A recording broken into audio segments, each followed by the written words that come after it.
Pemirsa IDX Channel dan PwC Indonesia kembali menggelar ESG Workshop 2025. Ya, ESG Workshop 2025 ini diharapkan dapat bermanfaat bagi para peserta, utamanya dalam mengimplementasikan ESG di masing-masing perusahaan. IDX Channel dan PwC Indonesia kembali menggelar ESG Workshop 2025 bertajuk Sustainability Counts Integrating ESG into the Financial. Dalam sambutan Chief Operating Officer IDX Channel, Masirom berharap kegiatan ESG Workshop 2025 ini dapat bermanfaat bagi para peserta, utamanya dalam mengimplementasikan ESG di masing-masing perusahaan. Kami sudah 2 kali Bu ya bekerjasama dengan PwC menyelenggarakan workshop ini. Tentu kami sangat berharap workshop ini bisa memberikan kemanfaatan bagi kita bersama, utamanya dalam mengimplementasikan ESG di perusahaan Bapak Ibu semua. Sustainability and Risk Assurance Leader PwC Indonesia, Yuliana Sujono menyebut, isu ESG saat ini sangat mempengaruhi kinerja keuangan.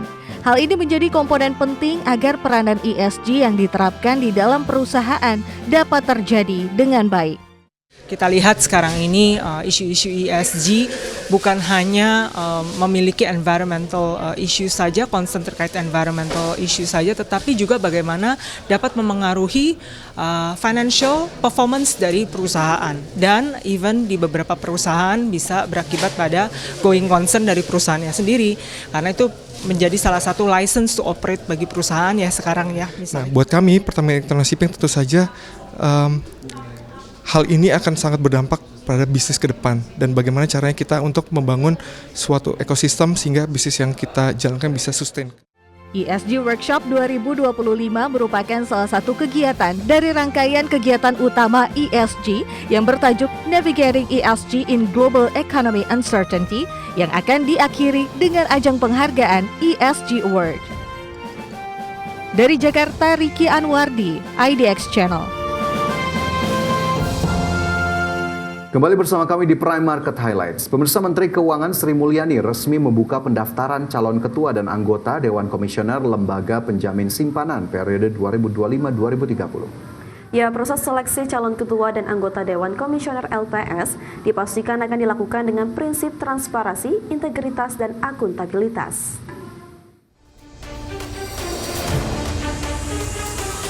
Menteri Keuangan Sri Mulyani yang juga Ketua Panitia Seleksi Pemilihan Calon Ketua dan Anggota DKLPS resmi membuka pendaftaran calon ketua dan anggota Dewan Komisioner Lembaga Penjamin Simpanan periode 2025-2030. Pendaftaran dibuka mulai 4 Juli 2025 hingga 10 Juli 2025. Dalam keterangannya, Sri Mulyani menegaskan ada 11 syarat yang harus dipenuhi pelamar, diantaranya berstatus sebagai warga negara Indonesia, memiliki akhlak, moral, dan integritas yang baik, cakap melakukan perbuatan hukum, tidak pernah dinyatakan pailit atau tidak pernah menjadi pengurus perusahaan yang menyebabkan perusahaan tersebut pailit, serta bukan pengurus dan atau anggota partai politik saat pencalonan, dan tidak dinyatakan sebagai perseorangan yang tercela di bidang perbankan dan jasa keuangan lainnya berdasarkan ketentuan peraturan perundang-undangan.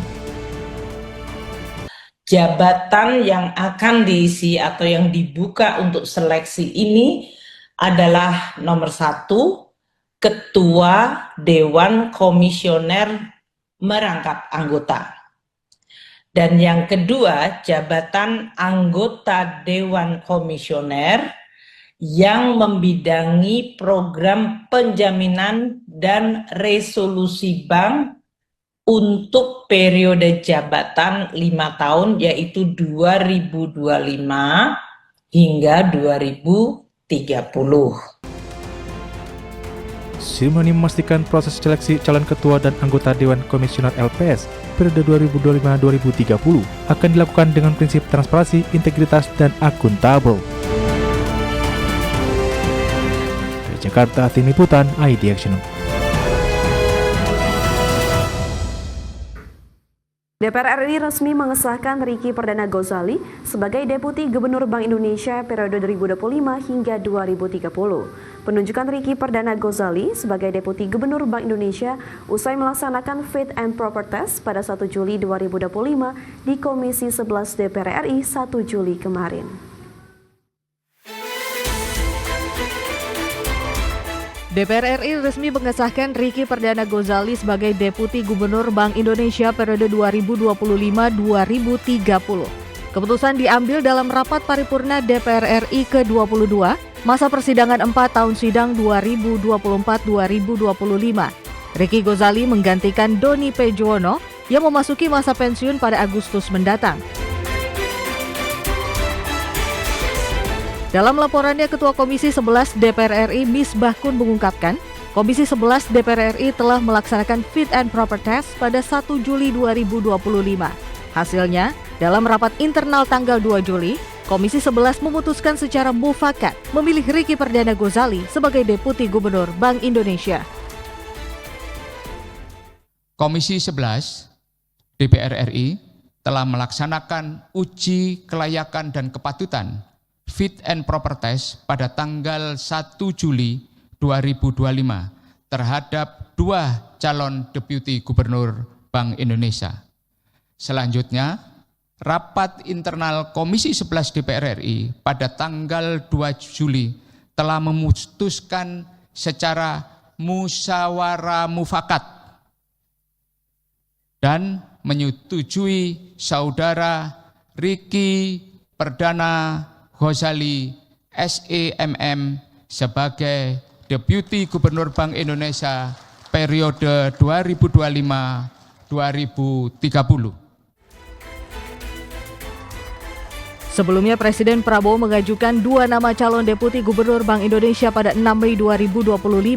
Nama yang diusulkan yakni Ricky Perdana Ghazali yang menjabat sebagai Kepala Kantor Perwakilan BI DKI Jakarta dan Kepala Departemen Kebijakan Sistem Pembayaran BI Diki Kartikoyono.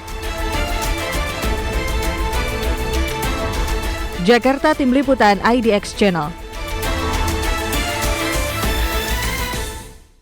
Ricky Perdana Ghazali resmi disahkan sebagai Deputi Gubernur Bank Indonesia periode 2025-2030 menggantikan Doni P. Juwono yang memasuki masa pensiun pada Agustus mendatang. Sepanjang karirnya, Ricky dikenal sebagai pejabat senior BI yang memiliki keahlian dalam pasar keuangan, devisa hingga hubungan internasional. Ricky Perdana Ghazali resmi disahkan sebagai Deputi Gubernur Bank Indonesia periode 2025 hingga 2030. Menggantikan Doni P. Juwono yang memasuki masa pensiun pada Agustus mendatang. Ricky Perdana Ghazali telah berkarir di Bank Indonesia selama hampir 3 dekade, dengan pengalaman di berbagai posisi strategis termasuk Kepala Kantor Perwakilan BI DKI Jakarta. Lulusan program Magister Manajemen Universitas Indonesia ini juga pernah menjabat sebagai Kepala Perwakilan BI Sumatera Selatan, Kalimantan Timur, dan Gorontalo. Sepanjang karirnya, Ricky dikenal sebagai pejabat senior BI yang memiliki keahlian dalam pasar keuangan, devisa hingga hubungan internasional. Dalam Fit and Proper Test, Ricky memperkenalkan konsep simponi sebagai pendekatan penguatan peran kantor perwakilan BI. Konsep tersebut terinspirasi dari program Astacita dan bertujuan untuk membangun ekonomi nasional yang berdaya tahan, tumbuh bersama, dan berkelanjutan. Jakarta, Tim Liputan IDX Channel.